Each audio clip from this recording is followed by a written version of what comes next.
special edition of Harness My Take, live from the Thompson compound.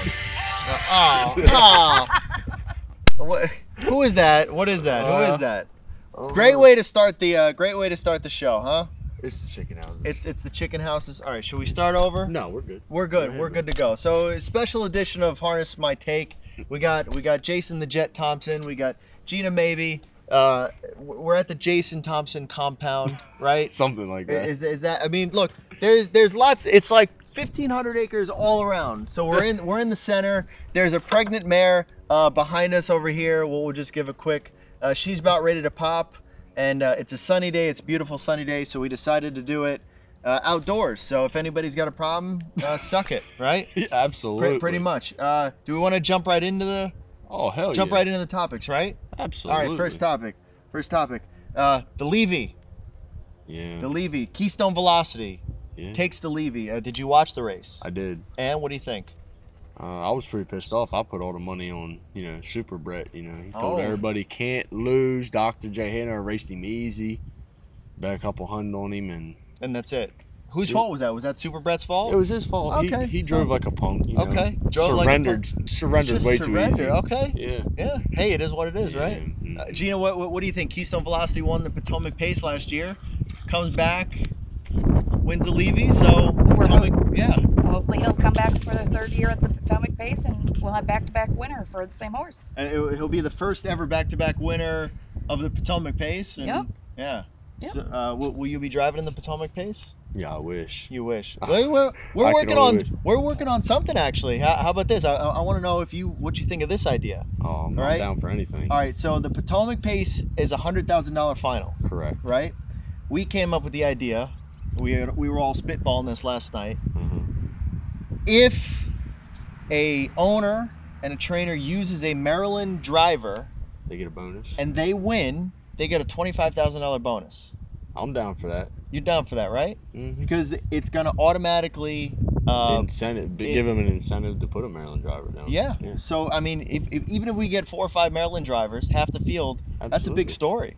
Well, I mean, one of the biggest things is, when it's hard for a guy like me or say Frank Milby or any of them guys to break into it because you got Grand Circuit drivers just travel around. Mm-hmm. To me, I think it would be actually more fair and almost an advantage if you use a driver that knows that track. It's home track advantage almost. Knows the track. You think that we can actually get that put in? In our contract, there is stipulations where there's extra money available. So, we'll have to go by Cloverleaf, and then we'll work from there and see what we can get accomplished. See, we're the idea guys. She's got to dot the I's. Like, we throw out crazy ideas, and then poor Gina's got to sell them. Well, actually, I'm her PR genius. Really? I'm the mind behind the madness. Is that true? Absolutely. I wouldn't be anywhere without Jason. I mean, that's probably about right. Yeah. Get your dog in here. Make him sit right. Come here. Come on, puppy. sit. We got this is Jet Jr., right? Come here, puppy. Come around here. Right, Jet Jr. Yeah. Oh, there we go. Jr. Jet Jr. How old is he?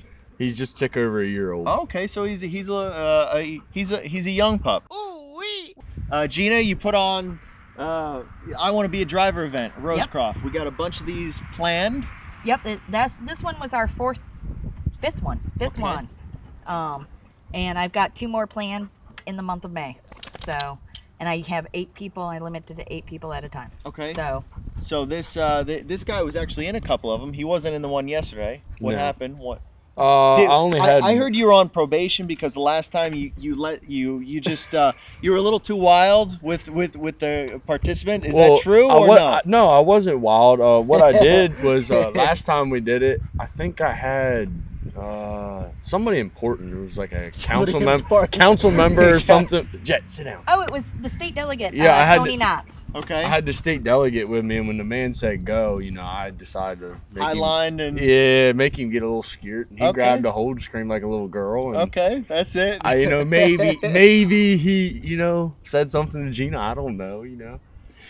Gina, part of the fun is the race atmosphere that you put everybody in. Mm-hmm. Listen, racing is adrenaline. It's scary. It's intense, but I think you guys do a safe way of, we have the double jog carts, helmets, vest. One time I Did we not hook wheels? Yeah, Timmy Offit and Brian Burton actually hooked wheels. Gina said, look, you know, I think it was just some normal off the street people that were doing it. Nobody like high up in politics or anything. And she said, let's try to make it as close of a dead heat as possible. Okay. And I'm sitting in the 2-hole behind Frank Millaby.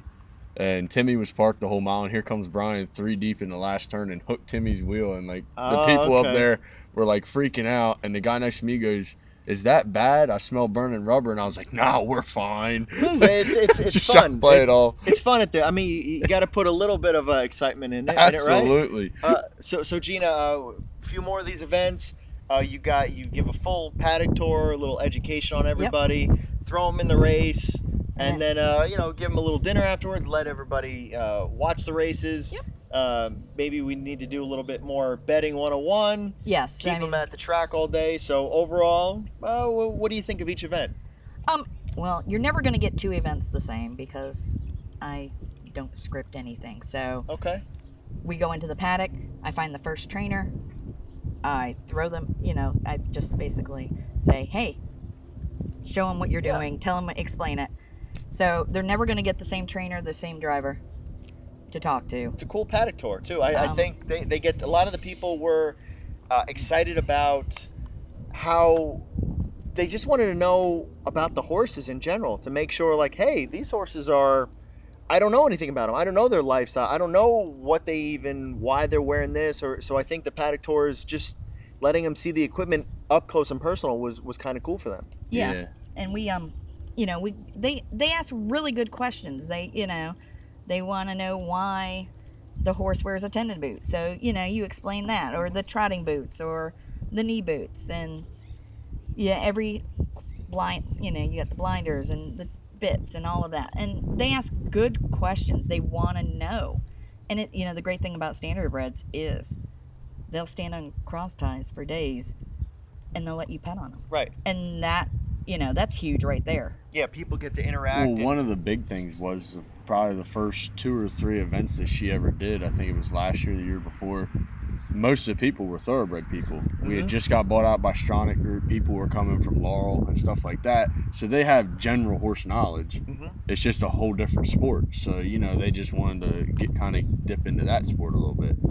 Yeah, and yesterday we had some people who were in horses, some people who were, the one guy and his girlfriend were just at the track because they like to, wager. So just being on that other side of the fence, they were like, wow, okay, that was actually, I think maybe if some, and I'm sure you get angry hate mail from bettors since you're a prima donna driver, but if they maybe don't think how difficult it is out there and how quick it is. So maybe if they actually, even just a 2:30 mile, like what they did yesterday, maybe some bettors and some other people will have a little bit more respect for just the excitement and intensity that goes on out there. One of the things my dad always told me, he said, never let it bother you if anybody criticizes you. If they've never drove a race, don't let it bother you, because they don't know. It's very easy to be an armchair quarterback, right? It's just sit in a chair and watch a race.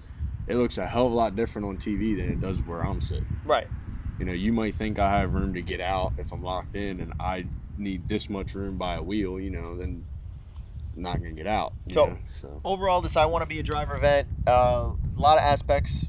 Just keep doing it, right? That's the game plan? Yep, we keep doing it. It's one of our better and more successful events at Rosecroft, and I like it because, these people, I've had many people come back for a second or third time, and they're showing an interest of wanting to buy a horse and trying to, so this is a huge and great event, and more tracks probably should do it. I think that was just thrown out there, guys. That was just that's where you snap your fingers and be like, oh snap, yeah, mic drop. You could just walk off now. Right. If you want me to. That's Gina's mic drop. Ooh-wee. Riley-Stalbaum. Every week on this show, it seems like I'm another young person is winning or dominating or doing something like that. We're all old now, so we gotta push away for the next generation. Riley-Stalbaum got her first training win. I mean, I've watched Riley and Kylie and Sky and Hawk all grow up training horses. They're all nuts. The whole Stalbaum family's nuts. Yeah, you're nuts, Larry and Kim. Yeah, you know it. But we all love you. They've all been training their horses for, I don't know. I felt like they must have strapped the baby to the jog cart and just let him roll. But Riley is absolutely going to be, she can handle a horse probably better than most. She's been driving some qualifiers, yeah, hasn't she? Yeah. So you know, this is cool that she got her first qualifier, and I'm a little disappointed that she wasn't driving, and she didn't even list her pop. I don't even know. Ray Fisher drove the horse. Say it ain't so. Yeah. I mean, maybe he does a better drive than Pops. I don't know. Maybe Larry's getting old. Are you getting old, Larry? What's you know? So, what do you guys think of Riley's first win? Well, you know, and to be frank, I think there needs to be more women in the sport that way. You know, there need to be more women trainers, maybe a couple more women drivers. You know, it's mainly a male-dominated sport, and to me, there's nothing out there that we're doing that a woman couldn't do. You know, I'm not saying that I'm better than them. Yeah, I mean, it's strength, but it's not a huge amount of strength, and it doesn't even matter size. Guys can be tall, small, skinny. Exactly. So yeah, there is absolutely nothing that we could do. Right. There's no what's the word I'm looking for? Advantage. You're by exactly being a man. Right. Yep. Other than being a man. Other than being, you know, just like, so what do you think, Gina? Well, I mean, being in the position I'm in, and we are in a male-dominated sport, and it's always great to see a woman succeed in this sport. Wait, a high five for being a white man. Yeah. Okay, go ahead, Gina. Yes. Sorry about that. And so, you know, it was great at Rosecroft at the beginning of the meet when we had McGuire and Declan get their first pari-mutuel wins. And so I'm all for the young guys because they're the future. And ladies. I'm sorry, yeah, and ladies. Come on. Because they're the future, and they're the reason I do what I do, you know, promoting and, you know, just out there making sure harness racing stays alive. Yeah, so congratulations to Riley. Hopefully it's one of many thousands of training wins, and eventually get in the bike there, because school the old man, school Ray Fisher, school all the guys up there at Buffalo and Batavia, and come down to New York and start schooling all them, because Pops knows how to win at Yonkers and Meadowlands. I mean, he's won a bunch of stakes races, so, you know, Riley, awesome. Now we're into the best part of the show. Now, if anybody remembers last time Jason was on with us, we were talking dating advice. Absolutely. with Jason Thompson. This has turned into a Match.com profile. Absolutely. So if you're looking for me, it's on Facebook, Jason Thompson. Jason Thompson. Look me up. But now, sadly, ladies, Jason is in a fully committed relationship now. Locked up. Did she put a ring on it? No. Okay. No ring. So not fully committed yet, but I mean. Don't get me in trouble. She might watch it. That's right. So here's what I did. We put out a call to the masses, call to the TrotCast universe, and we solicited some questions for, instead of dating advice, relationship and life advice with Jason Thompson. That's the official name of this segment. How does that sound? That'll work for me. Okay, so anything to help the people. Okay, are you excited, Gina, about this segment? Oh. You may not have any comments if you want to butt in, but this is featuring Jason. I'm gonna learn a lot here. You're gonna learn a lot. I'm gonna learn. So all right, so I'm gonna read the first question. The first question is from Timmy Tee from New Jersey, it looks like. Hey, he writes, hey Jason, big fan. I've been married almost 10 years now. How do you keep the spark going in a relationship, especially a long marriage? What do you respond to that? What do you think? Well, I don't have too much expertise in this because I think my longest relationship was like a year. Okay. You know, so I like to change it up on to the next one, you know. You change up women? Yeah, you okay, know. So you're saying, on bitch, to the next one, old son. So pow. Like leasing a car? You just get a 2018 model? Yeah, once she gets a little wear and tear on her, you just gotta upgrade. Oh, I mean, maybe that'd be your personal preference, but what advice can you give to Timmy Tee from New Jersey? Well, you know. Other than swap. I love you, Ashley. Sorry. Wait.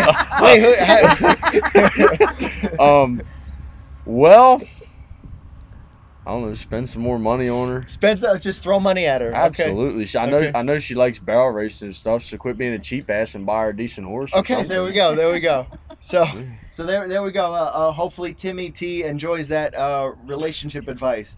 Our next question is from Ronnie B in Pennsylvania. This is actually a horse question. He says, hey Jason, long time, first time. I have a pretty good trotting mare that I will be racing this year, hopefully on the Grand Circuit. Do you think that I should stake her to all the races? And what's your favorite big trotting race that you look forward to each year? Well, I want to say the favorite trotting race would be the Oak and Bucket. At Delaware? Yeah, Delaware. Okay, why is that? I don't know. I've just always been a fan of Delaware. I've always wanted to drive there one time.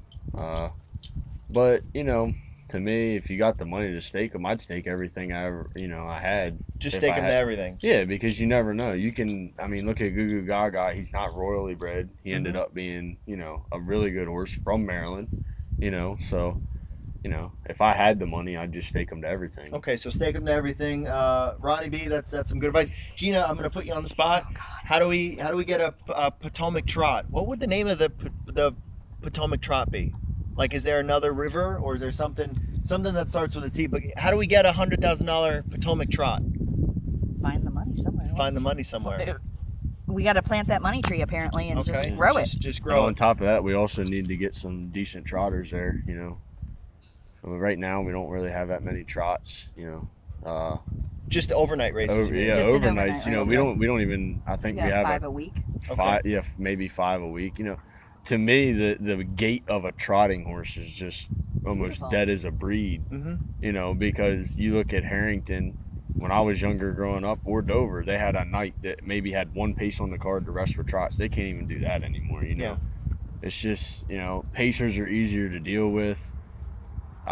My grandfather, I joke around. I know it's not funny. He has dementia, but I attest that to him dealing with these trotters his whole life, pulling his hair out. And it is like you said, pacers are a lot easier to just upkeep, and trotters are more difficult. Yeah. Trotters are, absolutely. When you're breaking them with a trotter, you gotta figure out they need some weight up front. They need, widen them out behind, things like that. Exactly. And with pacers, throw the hobbles on. Make sure you get the hobble length about right, and you're good to go. 4 aluminums, hobbles, 2 head poles, and rock and roll. All right, so on to the next question. This one's from Brian S. Out of New Jersey. Jay, since you're a huge superstar, what is your best and worst fan experience on the track and or off the track? Well, it was actually at Rosecroft. Okay. I want to say about 2014, maybe. I had my first drive and double there one night. This black guy who was drunk come out on the track apron, and I parked I had him parked like 3 deep past the 3/8 in that race. I ended up winning by a head and paying phone numbers, and he threw a beer bottle at me when I got in the winner's circle, and I was just laughing. And then the very next race I win and paid phone numbers again, and he came out and got in the winner's circle and put his arm around me and got his picture taken. Okay, so literally the best and worst fan experience all within 30 minutes. 30 minutes. Yeah. Were you you're just laughing at it, but were you actually pissed? You're like, no, dude, I did my job. You didn't do yours. No, I wasn't mad. It takes a lot to make me mad. Okay. Gina, have you had any it doesn't have to be for you. No, but I mean, what's the best and worst fan experience you've seen at the track? Well, I'll tell you, it was a couple years ago. I don't even know why I was in the winner's circle anymore, but I was in the winner's circle, and this little grandfather had his little kid there. Okay. And I got him in the winner's circle, put him on the bike. I think Jonathan Roberts was driving, and he told Jonathan Roberts he sucked. And then we got him out of the winner's circle after the picture was taken, and but seeing the kid, you hear that, pumpkin head? Yeah. The man called you out. That's it. So, the kids being out there and enjoying it and getting interested in it. And to this day, the grandfather will still come up to me and give me a hug and tell me how much his grandson wants to come back out to the track and wants to be there. So, that's what we've got to do as an industry is get those kids hooked from the get-go. I think one of the quick things that, in comparison to other sports, if somebody wants to, they can contact any portion of the office, you know, whether it's the actual track administration or the paddock office, whatever.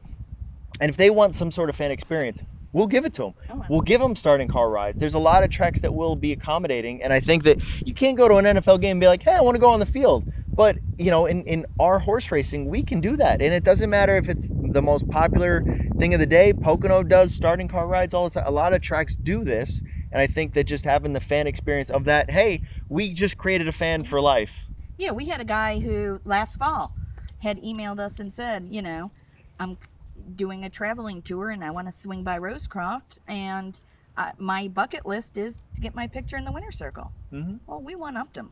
We got him into the paddock. We gave him a paddock tour. We got him a starting car ride, and we got him the winner's circle pick. That's what we got to do. Yeah. I mean, you've got to make the fans come back and want to come back. Create fans and say, hey, look, this is what we do. We'll have some fun at it. Right. It's not always about the betting and the gambling and the handicapping. You've got to make sure our fans know we're people, and, you know, give them an experience, a total experience. Well, that's the thing. It's just shut down now. You know, when I was younger at Dover Downs, they used to have you could walk up to the glass and look down into the paddock and stuff like that. And, you know, and now at Dover Downs, you stand on the track apron, you got a big NASCAR fence up across there. You can't hardly see nothing, you know, that kind of stuff.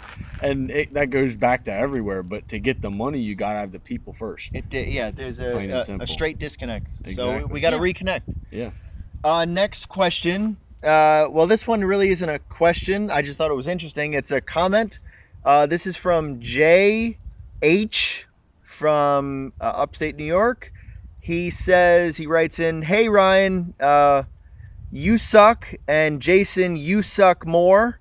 I want my show back. I don't know what he means by that, Jay. Do you have a response? Yeah, I mean, I just kind of took over this segment because Ryan was getting tired of your bland personality. But just thought I'd spice things up a little bit. Spice things up? Yeah, you know, give a little better insight, you know. I don't really know what to tell him. Ryan and I are in discussion, so you're probably out of the picture. You probably got 1 or 2 more shows left in your career, so on to the next one, old son. Pow, pow. That's Gina, do you have any comment? No? I was going to just make a comment that maybe the whole sandwich debate just got too political, and Jay's got to go. Good job. Okay, on to the next question. Okay, this is our last question, and this one is from Cory C from Maryland. Cory C from Maryland writes in, hey Jay, tell us about your first date with your girlfriend and how you wooed her. Well, she was paddocking one for win back at qualifiers. I walked up to her. I said, hi, my name's Jason. She turned around and just looked at me. I said, so when are you going to let me take you to dinner?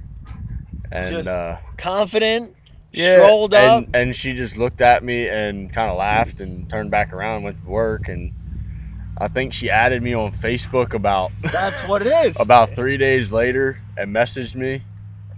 I mean, that was you walking up, just putting your balls right on the right on the paddock and saying, here, you know. And that's what it was. I'll even put her on the spot. Hold on, I'll even tell you what she said. Do you have the actual I have the first message when she sent slid up in the DMs. Right up in the DMs. Gina, do you your boyfriend, did you slide up in his DMs, or how did you guys meet? Same question to you. Well, who wooed who? While he's getting the it was DM. mutual. I mean, him and I, we clicked from the get-go. Okay. And I guess what I liked about him was he wasn't in harness racing. So, okay. You know, he's my break from harness racing. From harness racing, and so. That's kind of nice. Listen, yes. I think some people have that. So you gotta have some break. You got the DMs here? I got the DMs. Okay, so what was? Oh, she messaged me up and said good morning, you know, and I just Here she talks right about your dating show. This isn't. Oh, so she saw the dating show. Saw the dating segment. Oh, she done YouTube me. She didn't even just book face me. She YouTubed me. Totally Facebook stalked you. Oh. Google searched you. Oh, saw absolutely. the dating advice. So I was like, this guy. You know, I'm gonna change this guy. Absolutely. Yeah. You know, she said this isn't for the upcoming dating show, right? And I Right. said I can't disclose that information. She said it wouldn't be fair to the other girls. Can you believe that? That's right. She's got that much confidence. So she was like, I'm gonna take this. That's mine. She put her stamp on it, and that was it. This Look, is mine. she tried to nickname me the one you gave me, Lover Boy. Right. Yep. Okay. But I told her, I said Jet means because, you know, I'll fly right into your arms. That's right. I thought Some of them Jet was smooth lines. another I can't help name. everything I say is smoother than cream cheese on a bagel. I can't help it. That is, well, yeah. Well, what if you get like chive cream cheese? Then it's a little lumpy. But it's still smooth. That's Spread true. smooth. Spread smooth. Absolutely. That's true. So how has been the year? I mean, did you stop the wooing phase, or what are some things that you do to keep her happy, or you're just waiting to trade her in for the 2019 model?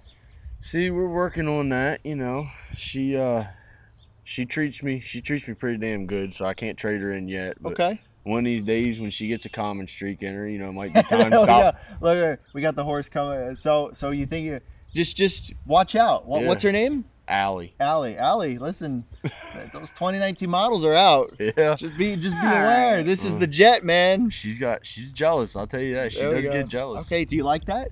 Oh yeah. Yeah, you kind of like. like. I play on it too. Just pour salt on an open wound. When she can tell something's getting under her skin, I just. So it's like a little game. You yeah. know, listen, you gotta find things. I think I've been with Kate for like 2 years now or something like that, and you gotta find ways.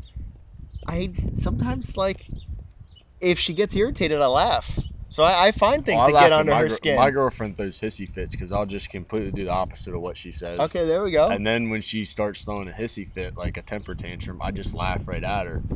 It just gets so much under her skin. Now, why? See, she's just boiling right now because she. Because I know what he's going to do after we wrap up this interview. Yeah. What do you? Oh, you're going to pick up her birthday present. So Oh. you're talking a lot of crap here. That's right, But you're going to pick up her birthday present. Well, I can't be that mean. Come on now. Well, and I was gonna say I missed Valentine's Day. I did for real. I missed Valentine's Day. I was gonna say with Gina, she's sitting here as the woman of this, like this, like probably her boyfriend does the same shit to her, where he pisses her off on purpose, and she's like, this mother, why doesn't he just listen to what I do? And little do you realize we're doing it on purpose, just to watch you fume. Well, they all deny it, but they love it. They love the torture. Yeah. If you're too nice to them, they are just trading you right in for one that just does it to them. They love the torture. I think if you're gonna be with somebody a long time, you have to just have some sort of excitement and friction, and it's fun. That's the fun of it. If you get along too well, it gets boring as well. Yeah. So and don't you worry, we have our ways too. I mean, I can pout my little bottom lip, and that's right. And act you're like good I'm at doing that. You do that in the No, driver's room. that's how I get my way. But I pout that little bottom lip, and he's all done too. So I would say good episode of #Harness My Take. Do we want Team Jet, the Jet, Jet Junior? How about that? Yeah, that's a lot and of hashtags. You got a hashtag for Jay? #loser. #loser. #sorry not sorry. #sorry not sorry. You know. Demi Lovato sang it for me. #I took your job. Yeah. Hate when that happens. We got #has been too. Oh, not the has been. Not the has been. How about the never was? Now here's the funny thing. So Jay was thrown under the bus here, but we all love Broski. Yes. Broski's not going anywhere. No. We all love Broski. I'm waiting for him to come for my I Want to Be a Driver event. Okay, so Broski challenge. And Broski is riding with this guy. That's right. Yep. Oh, so you want Broski in the I Want to Be a Driver? Yeah. Right?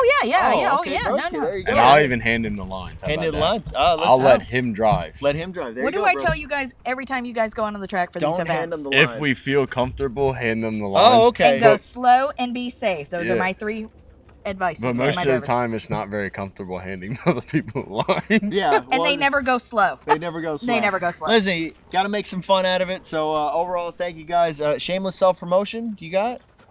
I need some power. I really need power. Like things took a downhill turn since the last time we interviewed me. I don't know. You think you give me some bad luck or what? I'm Truly My Way swings 3 wide. Boardwalk Gangster backs away. Coming through the stretch, Celtic Thunder. On the far outside, here comes Truly My Way.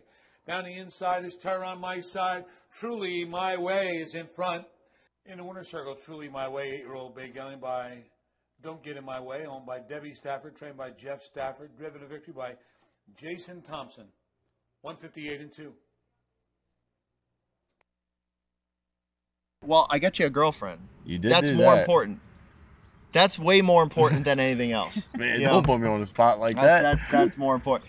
Gina, you got any? I mean, Cloverleaf. SOA on Twitter, Facebook, Yep. Instagram, And Rosecroft and friends of all the Maryland Standardbred and all that fun stuff. So yeah, I mean, maybe we'll be back with Jason Thompson next week. Maybe we'll be back with Jay Hochstetler. I don't know. We'll see. Jay, you might have an in-house studio, but I got FaceTime, so don't worry about it. That's true. So there we go. Thanks, guys. Thank you.